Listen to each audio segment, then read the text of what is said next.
जीवन में कुछ करना है तो मन को मारे मत बैठो, कि जीवन में कुछ करना है तो मन को मारे मत बैठो, और आगे आगे बढ़ना है तो हिम्मत हारे मत बैठो। So hello and welcome to the divine word of education. I am your mentor Kartik Shukla. और जैसा कि मैंने तुम्हें आज का ज्ञान दिया कि यदि तुम्हें लाइफ में अपने कुछ एक टारगेट को अचीव करना है तो अपने मन को कभी हारने मत देना और कभी भी अपनी हिम्मत को मत हारने देना।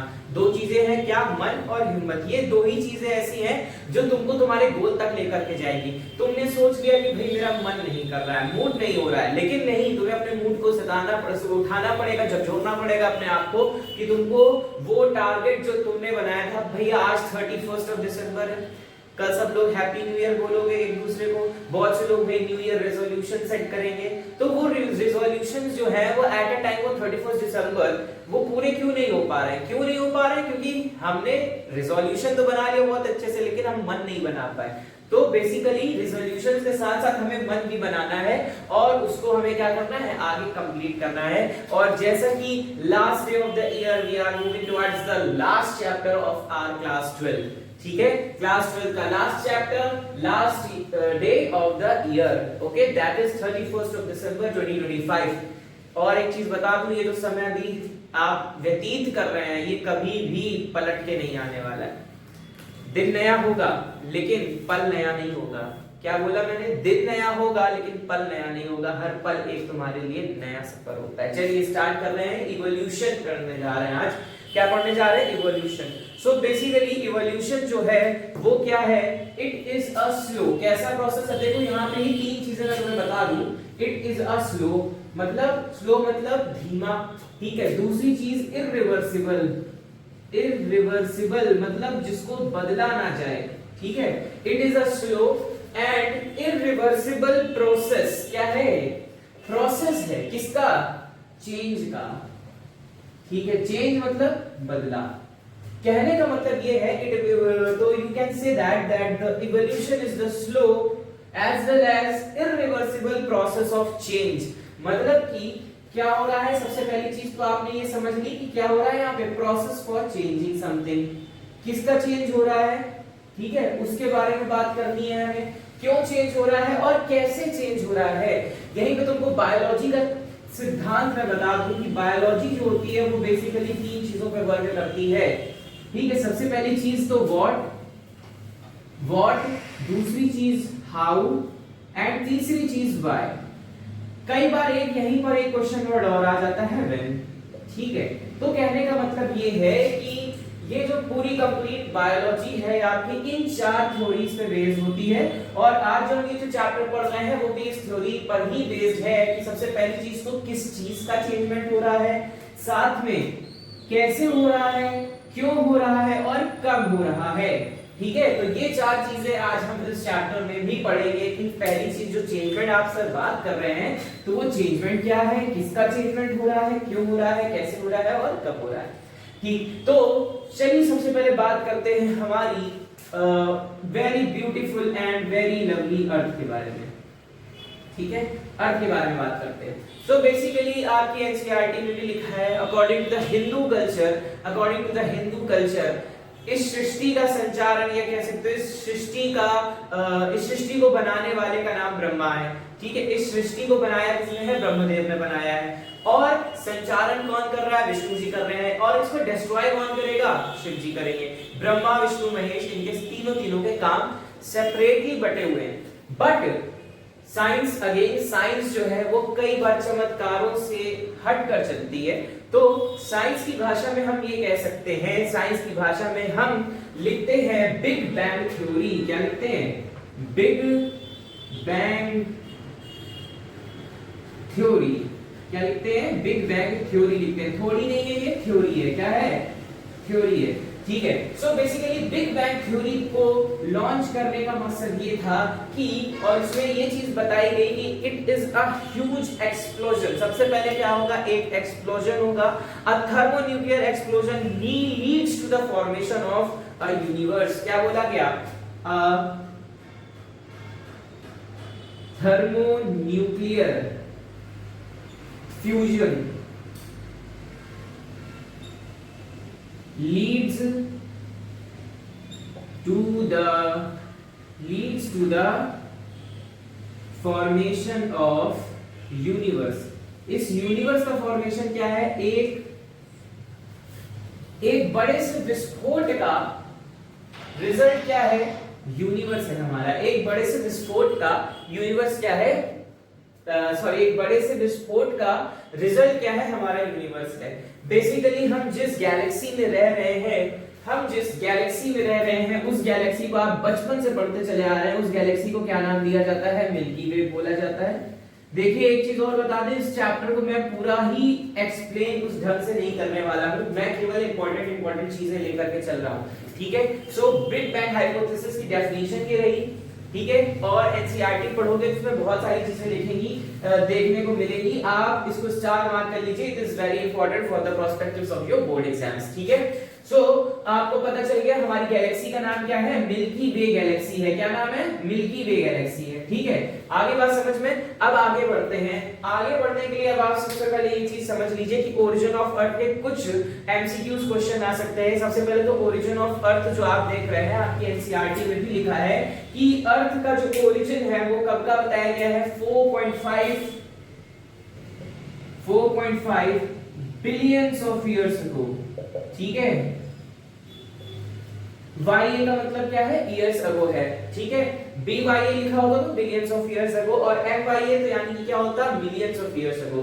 सो बेसिकली अर्थ का जो इवोल्यूशन है या कह सकते हो अर्थ का ओरिजिन है वो कब का बताया गया? 4.5 बिलियन ईयर्स अगो।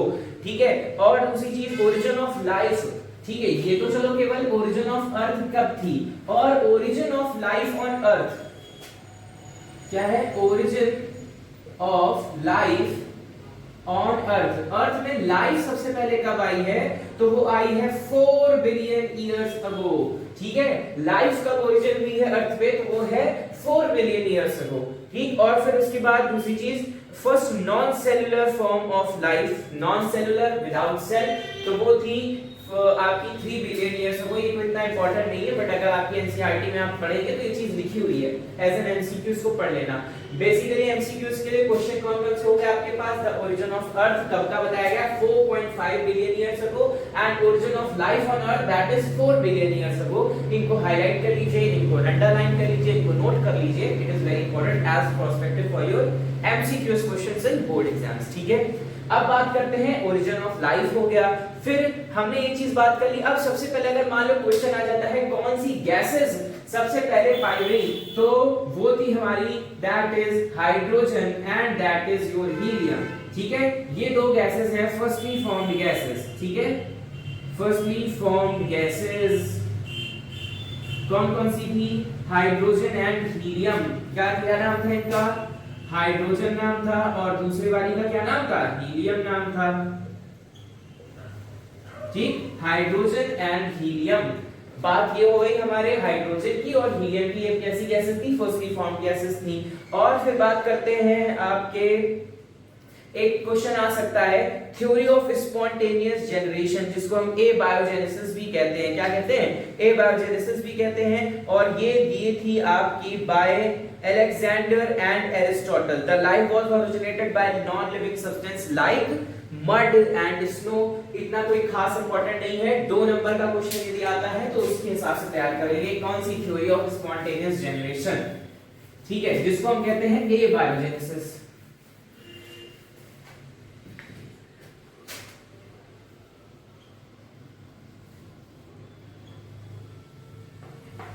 ठीक है, क्या नाम दिया गया है? Theory of spontaneous generation. इसको भी समझ लो एक बार, क्या है कहने का मतलब कि ये किसने सबसे पहले दी थी? एरिस्टोटल। और वैसे जिनको हम क्या कहते हैं? फादर ऑफ बायोलॉजी कहते हैं। क्या कहते हैं? Father of biology, as well as father of zoology also. Aristotle and Alexander. ठीक है, अलेक्जेंडर एंड एरिस्टोटल। और कहने का इनका क्या मतलब था कि life is formed by non living substances. क्या? Non living substances. इन्होंने एक चीज और इसमें कही, non living substances like mud. Mud मतलब कीचड़। ठीक है, मड। और कौन सी बात है, स्नो। अब जैसे मड है यानी कि डेजर्टर्स जितनी भी चीजें होंगी वो मड के में फॉर्म हो रही है, और आर्कटिक एरिया में जितनी चीजें फॉर्म हो रही है लिविंग बीइंग्स वो किस में आ रहे हैं, स्नो में आ रहे हैं एक्सेट्रा। ठीक है, बेसिकली ये पढ़ लेना, और साथ में एक यहीं पे बात कर लेते हैं Stanley Miller experiment. Stanley millers experiment very important. ठीक है, अंडरलाइन कर लीजिएगा। स्टैनले मिलर्स एक्सपेरिमेंट में इन्होंने क्या चीज की थी, गैसियस स्पार्क। क्या किया था, गैसियस स्पार्क। ठीक है, समझते हैं इन्होंने क्या चीज की थी। स्टैनले मिलर्स एक्सपेरिमेंट में इन्होंने क्या किया, सबसे पहले एक कंटेनर में क्या किया इन्होंने, CH4 या आपकी मीथेन गैस है, कुछ गैसेस को रखा, CH4, फिर अमोनिया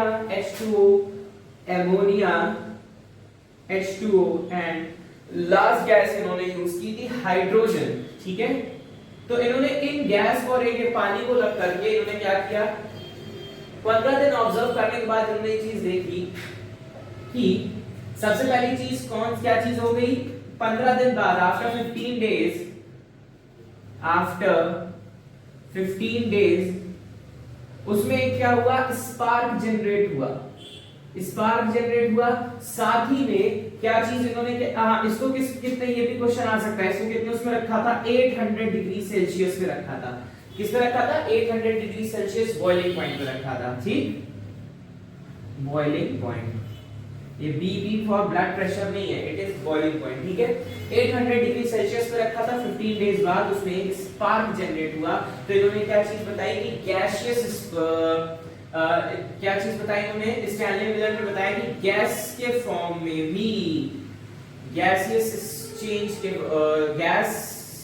फॉर्म्स में भी लाइफ का फॉर्मेशन पॉसिबल है। क्या पॉसिबल है, गैसियस फॉर्म में लाइफ का फॉर्मेशन पॉसिबल है।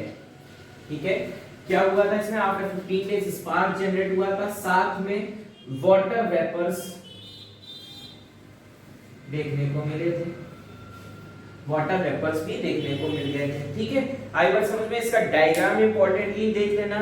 साथ में अब आगे चलते हैं, हमारे पास कुछ एविडेंसेस हैं कि इवोल्यूशन कैसे हो रहा है। ठीक है, ये चैप्टर बहुत जल्दी निपटाएंगे।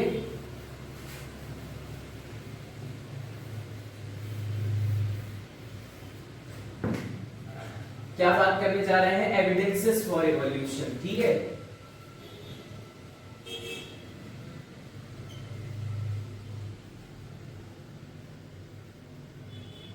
Evidences for evolution.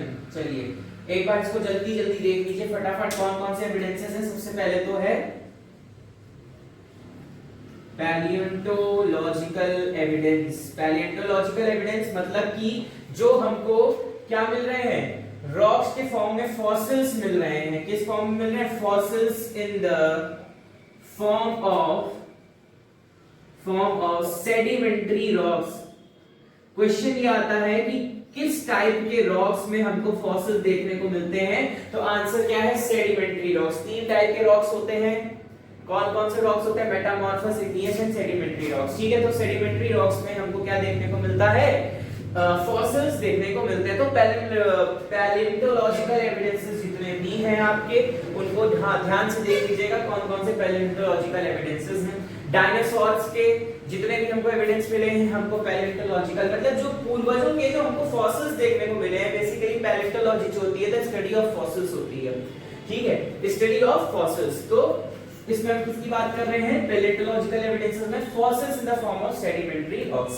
सेकंड आता है हमारे पास होमोलॉगस ऑर्गन्स के बारे में। होमोलॉगस ऑर्गन्स समझते हैं जरा, क्या होगा होमोलॉगस ऑर्गन्स में। होमोलॉगस ऑर्गन्स, होमो मतलब क्या बताया था आपको, होमो का मतलब होता है सेम होता है। ठीक है, होमो का मतलब क्या होता है, सेम होता है। ऐसे ऑर्गन्स जिसमें क्या है, ओरिजिन सेम है। क्या है, सेम ओरिजिन है, ओरिजिन सेम, बट फंक्शनिंग कैसी है, डिफरेंट है। फंक्शनिंग कैसी है, डिफरेंट है, फंक्शनिंग डिफरेंट। यहीं पे एक वर्ड और लिख लेते हैं, फिर इनको साथ में समझेंगे। दूसरा वर्ड आता है हेट्रोजाइगस, नहीं है लेकिन है एनालॉगस। ठीक है, क्या है? Analogous organs. तो बेसिकली एनालॉगस ऑर्गन्स पे क्या चीज आएंगी? अब different origin but functioning same है। क्या है? फंक्शनिंग सेम है। पहले इसमें बात करते हैं different origin and functioning same. ठीक है, suppose that wings of any fly and birds। ठीक, अब देखो एक तरफ तुम्हारे पास मच्छर का या मक्खी का पंख है और एक तरफ तुम्हारे पास पंख किसका है? बर्ड्स का है। किसका है? बर्ड्स का है, फेदर्स। तो लेकिन देखो ओरिजिन दोनों का कैसा है? डिफरेंट ओरिजिन है। ओरिजिन दोनों का कैसा है? डिफरेंट है, लेकिन फंक्शनिंग क्या कर रहे हैं? उड़ने का काम। ऐसा तो है नहीं कि बर्ड्स जो है अपने पंखों से खाना खाती हैं, ऐसी बात तो है नहीं। तो कहने का मतलब है कि विंग्स जो फ्लाइज में है और जो बर्ड्स में फेदर्स हैं, ठीक है, वो दोनों क्या है? ओरिजिन दोनों का डिफरेंट है, लेकिन कर क्या रहे हैं? वो कर एक ही काम रहे हैं, फॉर फ्लाइंग। ठीक है, इनका काम क्या है? उड़ने का काम है। फिर जब बात करते हैं same origin but different functioning, origin same है लेकिन फंक्शनिंग कैसी है? डिफरेंट है। सोचो, दिमाग लगाओ, क्या चीज आ सकती है? दिमाग लगाओ, क्या चीज आ सकती है? इसमें लिख सकते हो, लिखो, क्या लिखोगे? Formation of limbs in human and animals. ठीक है, देखो लिम्स यानी कि हमारे पास भी 4 लिम्ब एंड हिंड लिम्स हैं। ठीक है, चीता के पास भी 4 लिम्ब एंड हिंड लिम्स हैं। हम अपने हाथों का उपयोग किसके लिए कर रहे हैं? हाथों का उपयोग हम कर रहे हैं खाना खाने के लिए, लिखने के लिए। ठीक है, ये सारी चीजों का उपयोग हम अपने हाथों से कर रहे हैं। मतलब ये सारी चीजों से हम क्या कर रहे हैं? अपने हाथों का उपयोग कर सकते हैं। ठीक है, लेकिन जो भी एनिमल्स है, चीता है, लॉयन है, डॉग है, कैट है, जितने भी आप 4 पैरों पे चलने वाले जानवर देखते हैं, उन सबके पास जो उनके आगे वाले पैर हैं वो किसके लिए, या कह सकते हो जो उनके हिंड लिम्स 4 लिम्स हैं, सबसे आगे वाले पैरों को 4 लिम्स बोलते हैं। तो जो उनके 4 लिम्स हैं वो काम क्या कर रहे हैं? चलने का काम कर रहे हैं, दौड़ने का काम कर रहे हैं। तो कहने का मतलब ये है कि देखो ओरिजिन हमारा सेम था, लिम्स का ओरिजिन कैसा था? सेम था ह्यूमंस और एनिमल्स का, लेकिन फंक्शनिंग कैसी हो गई? डिफरेंट हो गई। ओके, आई बात समझ में? तो यहाँ बात हमने कर ली एनालॉगस ऑर्गन्स की भी बात कर ली। फिर एक बात आती है यहाँ पर, फिर बात कर लेते हैं नंबर 4 पर, that is your biochemical evidences. Biochemical evidences, देखिए जो भी बायोकेमिकल थिंग्स हैं, बायो मतलब लाइफ फॉर्मिंग वाली जितनी भी चीजें हैं वो सारी कैसी हैं हमारे पास? वो भी एक in the form of evidences हैं। इसका example like gill slits fishes में होते हैं। ठीक है, कहीं ना कहीं ये बायोकेमिकल एविडेंसेस कहने का मतलब ये है कि हम अभी धरती पर रह रहे हैं, एक टाइम ऐसा भी हुआ होगा कि जब हम भी किसमें थे? पानी में थे। ठीक है, जब हम भी किसमें थे? पानी में थे। अब एक चीज ये भी समझना, थ्योरी ये भी आती है कि जैसे प्लांट्स का अगर क्लासिफिकेशन करो, प्लांट्स के क्लासिफिकेशन में क्या चीज हो रही है? सोचो, प्लांट्स के क्लासिफिकेशन में आप सबसे पहले एल्गी पढ़ते हैं। क्या पढ़ते हैं? एल्गी पढ़ते हैं। ठीक है, तो एल्गी क्या कर रहे हैं? आप एल्गी देख रहे हैं, उसका पूरा जितना सारी चीजें थी वो सब पानी में था। किसमें था? पानी में था। फिर ब्रायोफाइट्स आए, ब्रायोफाइट्स ने क्या किया? उनके पास क्या चीज चाहिए थी? वो लैंड पे तो रहे लेकिन साथ में उनको फर्टिलाइजेशन के लिए, उनके पॉलिनेशन के लिए वाटर की जरूरत पड़ रही थी। फिर जो टेरिडोफाइट्स आए उन्होंने अपने आप को और लैंड से अपडेट कर दिया। तो कहने का मतलब है कि इसी सीरियल ऑर्डर से जिसमें हम फाइलम पढ़ते हैं, थैलोफाइटा, ब्रायोफाइटा, टेरिडोफाइटा, उस हिसाब से उनका इवोल्यूशन भी होता चला गया। ठीक इसी तरह से एज ए ह्यूमंस भी क्या हो सकता है? हम लोग भी पहले एज ए पूर्वज जो है कहां पे मौजूद थे? बॉटम में मौजूद थे। आई बात समझ में? तो ये थे तुम्हारे कुछ एविडेंसेस जिसके बारे में हम लोगों ने स्टडी ऑब्वियसली कर लिया है। एक चीज और बता दें, ठीक है, आपकी जो एनसीईआरटी बुक है, एनसीईआरटी में एक रेफरेंस थीकोडॉन्ट टीथ का भी दिया जाता है। किसका दिया जाता है? थीकोडॉन्ट टीथ का। ठीक है, थीकोडॉन्ट टीथ डायनासोर्स में अलग होते थे। ठीक है, बर्ड्स में अलग हुए और क्रोकोडाइल्स में अलग रहे, ठीक है। तो कहने का मतलब ये है, ओरिजिन देखो थीकोडोंट है, डायनासोर का कंप्लीटली डिफरेंट ओरिजिन, बर्ड्स का कंप्लीटली डिफरेंट ओरिजिन, क्रोकोडाइल का completely different origin, but thecodont का काम क्या होता है, थीकोडोंट जो थे वो थीका में मतलब जबड़े में अटैच्ड हैं, ये आपके दांतों की क्या है, बनावट है थीकोडोंट, कह सकते हैं आपके टूथ का क्या है, एक कैरेक्टर है थीकोडोंट। थीकोडोंट का मतलब होता है अटैचमेंट,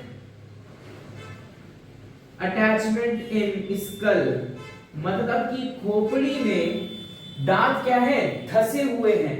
आप लोगों के दांत ऐसा तो है नहीं कि हवा में लटक रहे हो, ठीक, अटैच है ना, अटैच है कि नहीं, अटैच है, ठीक। उसी तरह से थीकोडोंट का मतलब यानी कि थीकोडोंट टीथ जो थे वो क्या है, उनका ओरिजिन अलग अलग है, ओरिजिन अलग अलग है, किसका एग्जांपल है, यही हमारे एनालॉगस ऑर्गन्स का, लेकिन फंक्शन कैसा है, सेम है, टीथ का फंक्शन भी कैसा है, सेम है, आई बात समझ में, ठीक। तो ये बेसिकली था तुम्हारा कुछ इवोल्यूशंस के एविडेंसेस, बाकी डायनासोर्स के बारे में फिर हम बाद में बात कभी करेंगे, ठीक है। जैसे आप इसमें देख सकते हैं क्रोकोडाइलियन और एक आपकी लिजार्ड होती है, उसको डायनासोर की ही फैमिली में रखा जाता है, किसमें रखा जाता है, डायनासोर की फैमिली में रखा जाता है, ठीक है।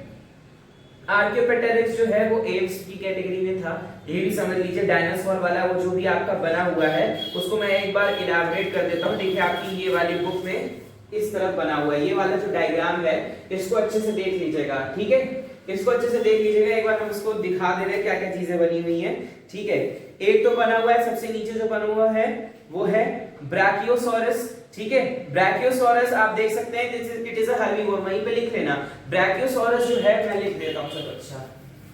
डायनासोर का जो भी आपका एविडेंसेस है वो भी आपको मिले हैं, तो उसको भी एक बार देख लो कौन कौन सी चीजें हैं, ठीक है।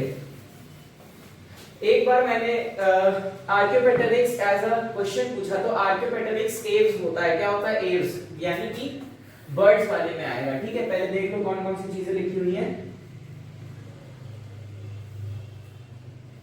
ब्रैकियोसॉरस,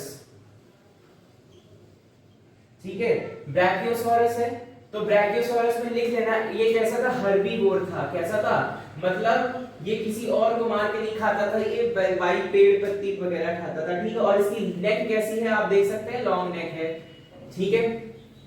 फनी बात बताएं, डोरेमोन की एक मूवी थी, ठीक है, जिसमें वो डायनासोर उसको कहीं से मिल जाता है, तो उसमें कौन सा सॉरस था, ब्रैकियोसॉरस था, ठीक है, जिनकी गर्दन लंबी लंबी होती है, तो पहले ये डायनासोर था। एक डायनासोर आपके में लिखा है स्टेगोसॉरस, स्टेगोसॉरस, ठीक है, स्टेगोसॉरस आप देख सकते हैं, स्टेगोसॉरस कैसा था, इसके पास प्लेट्स प्रेजेंट थी, ये वाले डायग्राम में आप ये जो ऊपर देख रहे हैं फिन जैसे जो बने हुए हैं, ये क्या है, प्लेट्स प्रेजेंट है, मतलब ये क्या है, प्लेट्स है। थर्ड बात कर लेते हैं, ठीक, आर्कियोपेटेरिक्स, वेरी इंपॉर्टेंट, ठीक है, आर्कियोपेटेरिक्स ये कैसी हो चुकी है, एक्सटिंक्ट हो चुकी है, एक्सटिंक्ट हो चुकी है, बट एक्सटिंक्शन के साथ साथ it is a connecting link between reptiles and Aves, it is a connecting link between reptiles and Aves, ठीक है। ये क्या है, एव्स और रेप्टाइल्स के बीच में एक कनेक्टिंग लिंक है जिसमें फेदर्स पाए गए, क्या पाए गए, फेदर्स पाए गए थे, ठीक। चलिए 4 नंबर एक और डायनासोर देखते हैं, एक हमारा जो क्रोकोडाइलर होता है वो तो अभी भी है, वो तो जाने भी नहीं वाला। क्रोकोडाइलियन हमारे पास किस फॉर्म में है, रेप्टाइल्स के फॉर्म में है, ठीक। 5th नंबर पे बात करते हैं, हमारे पास दिया गया है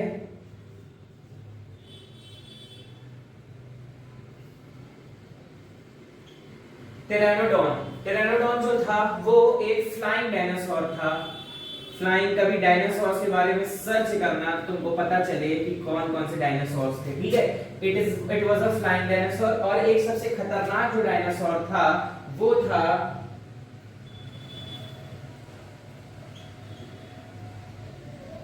टिरानोसॉरस, क्या नाम था, टिरानोसॉरस नाम था। टिरानोसॉरस जो था वेरी डेंजरस, इसको सब लोग बाप मानते थे। क्या मानते थे? बाप। ठीक है, पापा जिससे डरते हो ना, डेंजर था। ठीक है, और इसके डैगर लाइक टीथ थे, ऐसे ऐसे दांत थे, ऐसे ऐसे ऐसे। ठीक है, ये होते हैं डैगर, मतलब खोदने लायक। ठीक है, डैगर लाइक टीथ थे। फिर एक और आपके में दिया गया है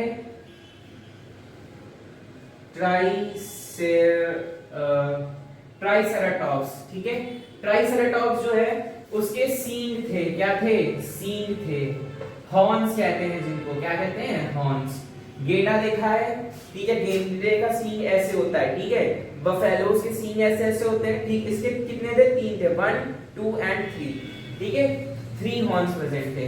तो बेसिकली ये था तुम्हारा डायनासोर का इवोल्यूशन। क्या था? डायनासोर का इवोल्यूशन आपकी बुक में बना है, इसलिए मैंने इसको भी एज अ मेंशन कर दिया। ठीक है, और दूसरी चीज एक बात कर लेते हैं, अब एडेप्टिव रेडिएशन की बात करते हैं। किसकी बात करते हैं? एडेप्टिव रेडिएशन की। जब हम बात कर रहे हैं एडेप्टिव रेडिएशन, सबसे पहले ये समझो एडेप्टेशन क्या होता है।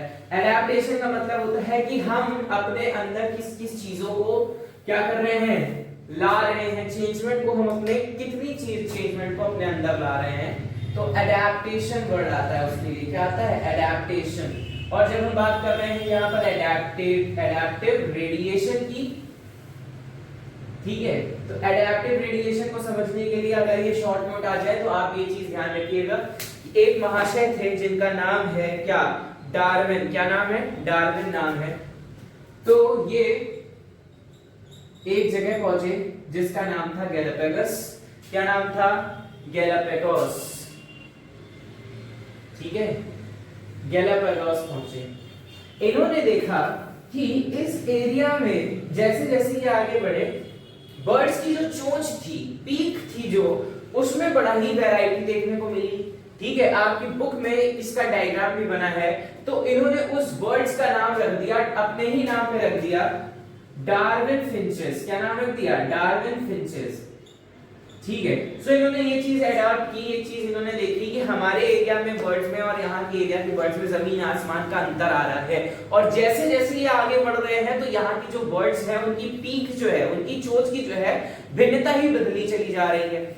डिफरेंट टाइप्स की चोंच मिल रही है उनको देखने के लिए। तो यहाँ पे क्या चीज आने लगी? डार्विन फिंचेस नाम की जो बर्ड्स इन्होंने नाम अपने नाम पे रख दिया। तो उसमें क्या था? पीक में वैरायटी। ठीक है, वैरायटी ऑफ पीक्स। पीक मतलब चोंच, वैराइटीज ऑफ पीक। एक पीक मतलब चोटी भी होती है। ठीक है, तो ये था तुम्हारा क्या? Adaptive radiation. एक बात और कर लेते हैं, आपकी ही बुक में बना हुआ है। ठीक है, मार्सुपियल एडेप्टेशन, मार्सुपियल रेडिएशन।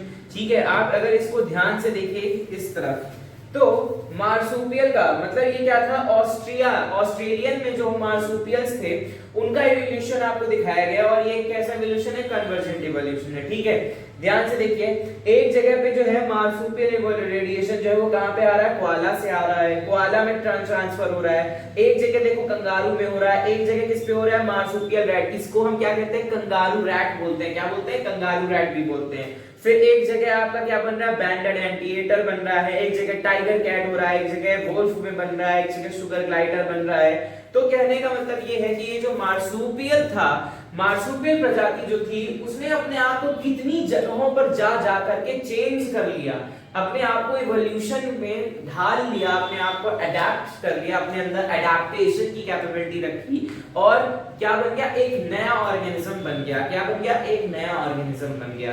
तो बेसिकली ये था आपका एडेप्टिव रेडिएशन। क्या था? Adaptive radiation. फिर बात कर लेते हैं एक बार बायोलॉजिकल एविडेंसेस की। तो बेसिकली बायोलॉजिकल एविडेंसेस में लेमार्किज्म की थ्योरी समझ लो और डार्विनिज्म की थ्योरी समझ लेना। कई जगहों पे लेमार्क ने ये थ्योरी दी थी। क्या दी थी? कि जिराफ जो थे वो पहले बौने होते थे, बकरी जैसे होते थे। कैसे होते थे? बकरी जैसे होते थे। लेकिन क्या हुआ? पेड़ ने जैसे जैसे ग्रो करना स्टार्ट करा तो उनको उनकी गर्दन पे प्रेशर पड़ा और उन्होंने उचक उचक करके खाना शुरू कर दिया, जिससे उनकी गर्दन लंबी हो गई। ठीक है, क्या हुआ? जिससे उनकी गर्दन लंबी हो गई।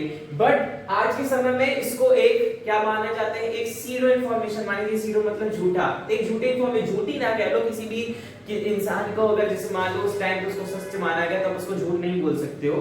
तो कहने का मतलब है कि आज इस बात का विरोध हो रहा है और क्यों हो रहा है, क्योंकि कहीं ना कहीं इवोल्यूशनरी कैरेक्टर जो है वो हमारे सामने ला करके रख दिए गए हैं। ठीक है, इवोल्यूशनरी कैरेक्टर बहुत जरूरी है। अब ये थोड़ी ना कह सकते हो कि गर्दन ऊंची ऊंची करके जो है उसने पेड़ को खाना शुरू कर दिया। भाई एक चीज मुझे ये बताओ, अगर कोई ट्री को खा रहा है तो क्या आसपास घास नहीं होगी, ठीक, आसपास घास भी होगी, तो गर्दन ऐसे कैसे उसने ऊंची करके खानी शुरू की, भाई घास खा लेता, दिमाग लगाता थोड़ा सा। तो बेसिकली ये लेमार्क की थ्योरी यहाँ पे झूठी साबित हो गई। कहने का मतलब ये है कि अब आप ये समझिए, it is just only based on the reproduction पे, जितना ज्यादा रिप्रोडक्शन होगा उतना ज्यादा फिटेस्ट, मतलब कि जितना ज्यादा रिप्रोडक्शन होगा उतना ज्यादा जो है इंसान, या कह सकते हो उतना ज्यादा जो भी ऑर्गेनिज्म है वो अपने आप को सर्वाइवल उतना बेस्ट कर सकता है। क्या कर सकता है, बेस्ट कर सकता है। और कई बार होता ही है कि रिप्रोडक्शन जिस स्टेज पर हुआ है उसी स्टेज पर इवोल्यूशन भी स्टार्ट हो जाता है। ठीक है, more reproduction results in the more number of the fittest, more number of the evolution. ठीक है, तो बात यहां पर ये आती है। एक बात और कर लेते हैं मैकेनिज्म इन द इवोल्यूशन में। बेसिकली जो मैकेनिज्म है वो किस पे बेस्ड है, मैकेनिज्म ऑफ इवोल्यूशन जो है वो आपकी पूरी बेस्ड है म्यूटेशन पे। क्या होता है म्यूटेशन, पढ़ चुके हो। म्यूटेशन जो था चेंजमेंट था, क्या था, changement in DNA sequence, changement in DNA sequence. यहीं पे हम बात करते हैं हेरिडिटी की। किसकी बात करते हैं, हेरिडिटी की बात करते हैं।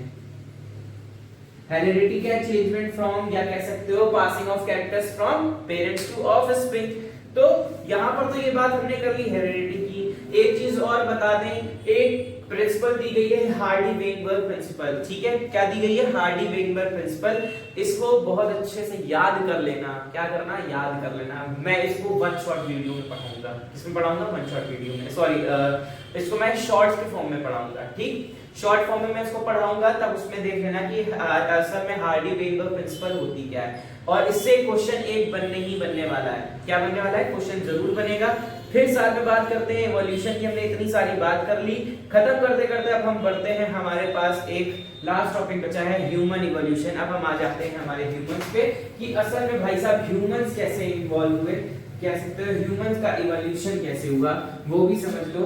कि ये जो हमारे कहा जाता है ना इंसान था पहले बंदर, तो क्यों कहा जाता है, बेसिकली जो इंसान है वो प्राइमेट्स के फॉर्म से पहले था। किस फॉर्म में था, प्राइमेट्स के फॉर्म में था। बढ़ते बढ़ाते अब हम आ गए हैं ह्यूमन इवोल्यूशन की तरफ।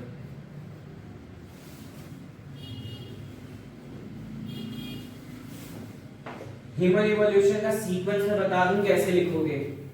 ठीक है, सबसे पहले लिखो डी आर। ठीक है, डॉक्टर, डी और आर, डी और आर किसके लिए रिप्रेजेंट करा जा रहा है, डॉक्टर के लिए किया जा रहा है। ठीक है, फिर इनको हमको इसी ऑर्डर में पढ़ना है। इनको हमको इसी ऑर्डर में पढ़ना है। फिर देख लेते हैं लास्ट,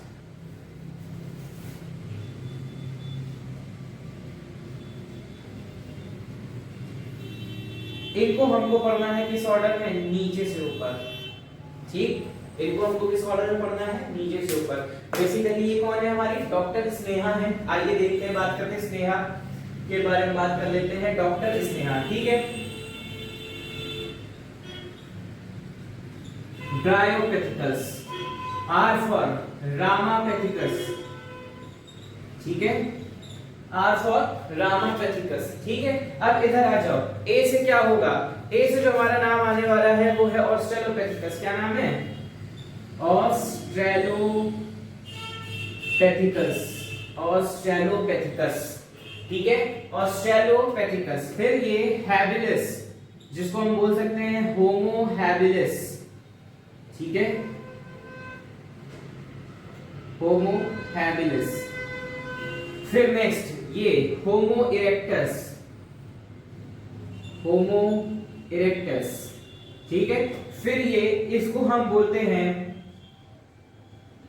एन से याद कर लो, निएंडरथल्स, निएंडरथल्स। ठीक है, निएंडरथल्स। और last but not the least this is our homo sapiens. ठीक है, तो कैसे याद करना है, ये 1 ये 2 बट 3 4 5 6 7। ठीक, डॉक्टर स्नेहा की फॉर्मूला से हम इसको याद करेंगे। सबसे पहले हमने किसके बारे में बात की, ड्रायोपैथिकस। किसके बारे में बात की है, ड्रायोपैथिकस। अगर इनका सबका समय पूछ लिया जाए, वैसे पूछेगा नहीं, अगर आप खुद से ही याद कर लीजिएगा। जो ड्रायोपैथिकस है इसका समय लगभग माना जाता है 20 to 25 मिलियंस ईयर्स अगो। ठीक है, पहले बिलियन में लिख रहे थे, लाइफ कब आ रही थी, अब समझ लो डायनासोर दुनिया से जा चुके हैं। ठीक है, डायनासोर क्या हुए दुनिया। एक थ्योरी और मैं बता दूं, आप इसको जब एनसीईआरटी में चैप्टर पढ़ोगे तो पता चलेगा। डायनासोर के टाइम पे एक एस्टेरॉइड आकर के गिरा था, ये तो तुमको ढंग से आप याद रट गया होगा। ठीक है, क्या हुआ, एक एस्टेरॉइड आकर के गिरा धरती पर। उसने क्या किया, जब जो मिट्टी अंदर धंसता चला गया, गड्ढा कितना बड़ा हो गया था वो, तो उसने क्या किया, पूरी एक धुंध की चादर पूरी अर्थ में फैला दी। अब डायनासोर्स का एक्सटिंक्शन ऐसे नहीं हुआ कि एक ही बार में बिल्कुल विस्फोट हुआ, उस जगह पे सारे डायनासोर मर गए। अब जैसे तुम पूरी दुनिया में फैले हुए हो, ह्यूमंस पूरी दुनिया में फैले हुए हैं, उसी तरह से जितने भी डायनासोर्स थे वो भी ऑल ओवर द वर्ल्ड फैले हुए थे। ठीक है, पूरी अर्थ पे फैले हुए थे। हुआ क्या, जिस तरह से एक जगह गिरा तो वहां पे हम मान सकते हैं कि भाई वहां पे ज्यादा हानि करके उसने थोड़े डायनासोर्स को मार दिया होगा। लेकिन जो आधी दुनिया में बचे हैं डायनासोर्स, वो कैसे खत्म हुए। पहली चीज तो ये समझो, जब धुंध की चादर में तुम्हारी पूरी अर्थ लपेट गई तो सनलाइट जो है वो अर्थ पे आना बंद हो गई। सनलाइट जो है वो अर्थ पे आना बंद हो गई।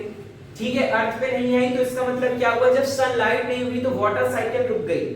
वाटर साइकिल भी रुक गई, पेड़ों ने ऑक्सीजन रिलीज करना बंद कर दिया। साथ में जो पेड़ थे बची कुछ ऑक्सीजन जो लेकर के अपना काम चला रहे थे, उन्होंने क्या किया, वो कैसे खत्म हुए, पेड़ जैसे जैसे खत्म होने लगे। अब जो हर्बीवोर थे, जो पेड़ पौधों पे डिपेंड थे, वो कैसे खत्म हो गए, पेड़ खत्म हो गए तो वो अपने आप ऑटोमेटिकली खत्म हो गए।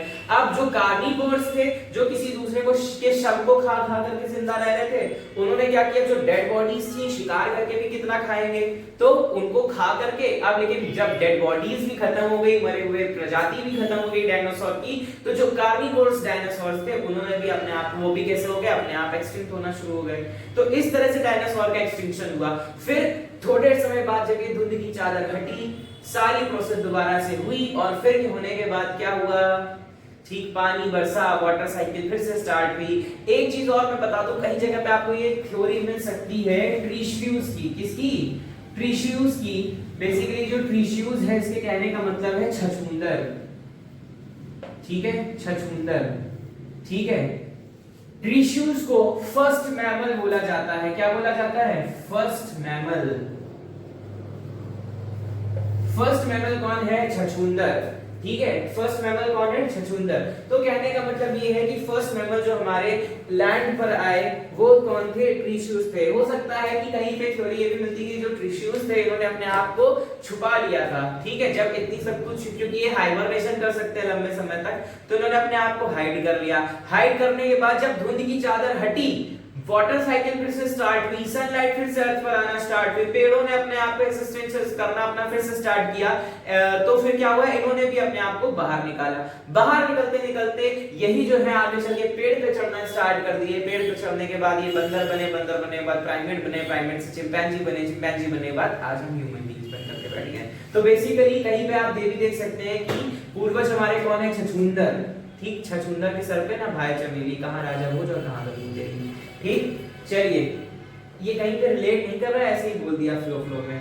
ठीक है, आई बात समझ में। तो बात हमने कर ली ड्रायोपैथिकस, किसकी बात हो गई, 20 से 25 मिलियन ईयर्स अगो। ठीक है, फिर बात करते हैं रामापैथिकस की, भगवान रामचंद्र का जिक्र हुआ है, MYA। ठीक, 14 to 15 मिलियन ईयर्स अगो। फिर बात करते हैं ऑस्ट्रेलोपैथिकस, जो थे ये हमारे थे प्राइमेट्स। बेसिकली ये क्या थे, हमारे प्राइमेट्स थे। और प्राइमेट्स का एक्सटेंशन से कब माना गया है हमारे पास, 3 to 4 मिलियन ईयर्स अगो। ठीक है, 3 to 4 मिलियन ईयर्स अगो। फिर होमो हैबिलिस, बेसिकली ये कैसे थे, फर्स्ट इरेक्टेड मैन थे। कैसे थे, इरेक्टेड मैन थे। पहले जो ऑस्ट्रेलोपैथिकस थे वो 4 पैरों पर ही चल रहे थे। किस पे चल रहे थे, 4 पैरों पे चल रहे थे। लेकिन इन्होंने क्या किया, इन्होंने अपने आप को थोड़ा थोड़ा उठाने की कोशिश की। सबसे पहले इरेक्ट कौन हुए, होमो हैबिलिस हुए, ठीक है। लेकिन होमो इरेक्टस को सर ऊपर दिया है, अभी समझ लो पहले ध्यान से। इन्होंने क्या किया, इन्होंने दो पैरों पर अपने आप को चलना शुरू किया, लेकिन बैलेंस कंप्लीटली किसने किया था, होमो इरेक्टस ने किया था। फायदा क्या हुआ, सबसे पहले अगर तुम कुछ सोचो, अगर तुमको कभी मुर्गा बनाया जाए, मुर्गा बनाने पर कभी तुम ऐसे देखने की कोशिश करो, मैं पहली चीज तो गर्दन में दर्द होने लग जाएगा। दूसरी चीज ये कि तुम थोड़ी ही दूर तक देख पाओगे। लेकिन जब इन्होंने अपने आप को सीधा खड़ा किया कि अच्छा अरे बाप रे, हमको तो कमला टावर दिख रहा है यहाँ से, हमको कुतुब मीनार दिख रहा है यहाँ से, ठीक, तो इनको ये चीज लगने लग गई कि हाँ भाई, जब हम सीधे खड़े होकर के चलेंगे, पहली चीज तो एक चीज और बता दें, भागने की भी क्षमता तेज हो जाएगी, ठीक है, भागने की भी क्षमता तेज हो जाएगी, प्लस दूसरी चीज इनको क्लियरली विजिबल भी होना शुरू हो गया कि भाई आगे हम और दूर तक देख सकते हैं। तो होमो हैबिलिस क्या थे, सबसे पहले कैसे थे, इरेक्टेड मैन थे, और इनमें क्या चीज पाई गई, सबसे पहले तो ये शीनकार लिख लो, year 2 million years ago, plus एक चीज और इसमें बता दें कि इनके पास क्या हुई, ब्रेन में सोचने की क्षमता आई, क्रेनियल कैपेसिटी जिसको हम कहते हैं, ब्रेन की सोचने की क्षमता को या ब्रेन की कैपेसिटी को हम बोलते हैं क्रेनियल कैपेसिटी। ये जो पूरा बॉक्स होता है तुम्हारा स्कल, इसको बोलते हैं क्रेनियम, ठीक है। तो क्रेनियल कैपेसिटी इनकी कितनी निकल करके आई हमारी, 600 से 800 सीसी, ठीक है, बहुत मानी जाती थी इस टाइम पे।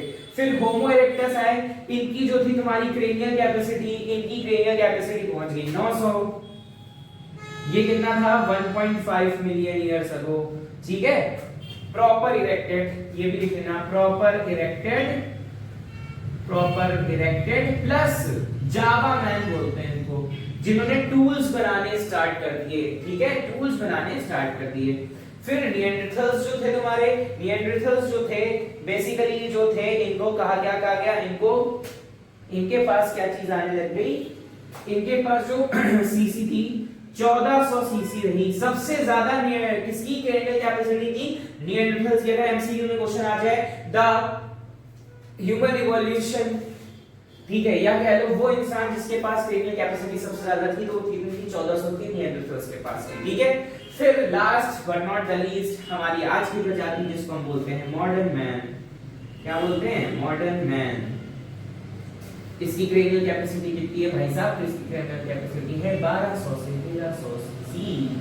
आगे बात समझ में, कितनी है, 1200 से 1300 सीसी है क्रेनियल कैपेसिटी। और आज का जो इंसान है वो क्या जानता है, आज का इंसान सबसे पहले, ये जो होमो सेपियंस है, इन्होंने एग्रीकल्चर करना शुरू किया। क्या करना शुरू किया, एग्रीकल्चर करना शुरू किया। क्या करना शुरू किया, एग्रीकल्चर करना शुरू किया। और इनका एविडेंस कब से माना जाता है कि ये कब से इन्होंने अपना आपको फॉर्मेशन करा, तो 75,000 से 10,000 ईयर्स अगो, ठीक, 75,000 से 10,000 साल पहले। ओके, चलिए ये तो हमारा आज का हो गया। इन्होंने सबसे पहले क्या किया, एग्रीकल्चर शुरू किया, निएंडरथल्स में भी 1400 सीसी कैपेसिटी थी, क्रेनियल सोचने की क्षमता। तो ये था तुम्हारा कुछ इवोल्यूशन का, पूरी सारी चीज हमने और कौन सी पढ़ी, हाँ ये चीज ध्यान रखना, 1 2 3 4 5 6 7 डॉक्टर स्नेहा, ठीक है। ये तो याद कैसे, पूरा फॉर्मेशन कैसे लिखोगे, ब्रायोपेथिकस, गामापेथिकस, फिर ऑस्ट्रेलोपेथिकस, फिर Homo habilis, Homo erectus, Neanderthals, और फिर Homo sapien, that is your modern man. ये आपने पढ़ लिया। एक आउट ऑफ द फैक्ट मैं बात बताना चाह रहा हूं, उसको ध्यान से सुन लो। आउट ऑफ द फैक्ट नहीं, out of the syllabus, sorry, factual बात है ये, ठीक है, उसको समझ लो। बेसिकली जो तुम्हारे भगवान विष्णु है, उनके 10 अवतार माने जाते हैं। कितने माने जाते हैं, 10 अवतार माने जाते हैं। 10वां अवतार अभी हुआ नहीं है, होने वाला है, जब भी होगा फिर से दुनिया का अंत होगा। अभी मैंने जैसे तुमको बताया था ब्रह्मा विष्णु महेश का कॉन्सेप्ट, ठीक है, हिंदू कल्चर माइथोलॉजी के अनुसार, वैसे ही एक माइथोलॉजिकल फैक्ट हम आज यहाँ पे भी देख लेते हैं, उसको भी समझ लेते हैं ध्यान से। चलो, बुक का काम खत्म है, समझो। भगवान विष्णु का पहला अवतार कौन सा था, सोचना, ठीक है। भगवान विष्णु का पहला अवतार था हमारे पास कश्यप अवतार,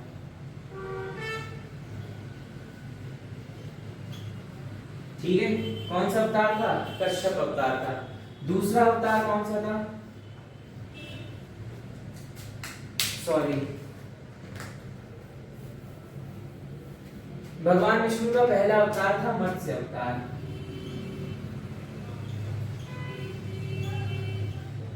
दूसरा अवतार कौन सा था? कच्छप अवतार। तीसरा अवतार कौन सा था? तो तीसरा अवतार था हमारे पास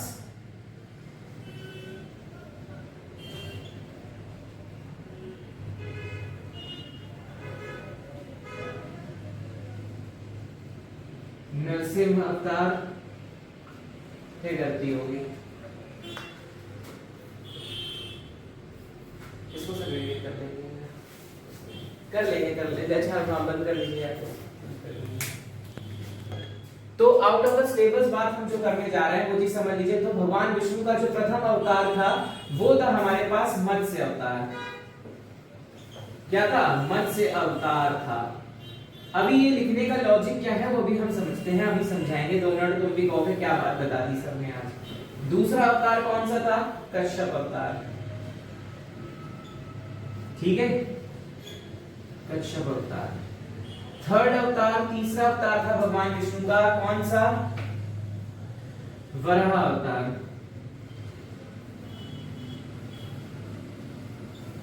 ठीक है, चौथा अवतार कौन सा था? नरसिंह अवतार। ठीक है, पांचवा अवतार कौन सा था भगवान विष्णु का? तो भगवान विष्णु का पांचवा अवतार था वामन। ठीक है, और फिर छठा अवतार था परशुराम।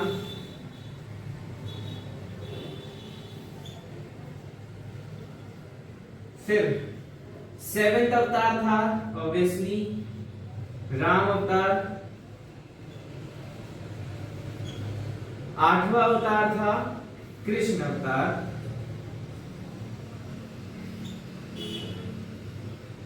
9वां अवतार था बुद्ध अवतार। एंड लास्ट अवतार जो होगा वो होगा कल्कि अवतार। ठीक, चलिए जो मैं कॉन्सेप्ट आपको बताने जा रहा हूं, हाँ देख लीजिए।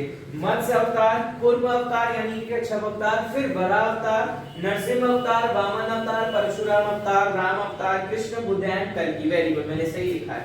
चलिए अब बात करते हैं सबसे पहले कि ये सर आपने इतना क्यों लिख दिया? हम तो माइथोलॉजी क्यों पढ़ा रहे हो? We are not a mythological student, we are the science student. समझ लो भाई मेरे। मत्स्य अवतार में भगवान विष्णु ने आपको सबसे पहले यही बता दिया कि लाइफ जो थी वो कहां पाई गई? Under water. ठीक है, आई बात समझ में? लाइफ सबसे पहले कहां जनरेट हुई? Under water. फिर सबसे पहले मतलब फिर क्या बताया कि अंडर वाटर के बाद आए आपके रेप्टाइल्स। कौन आए? रेप्टाइल्स आए। वराह अवतार में बात की किसकी?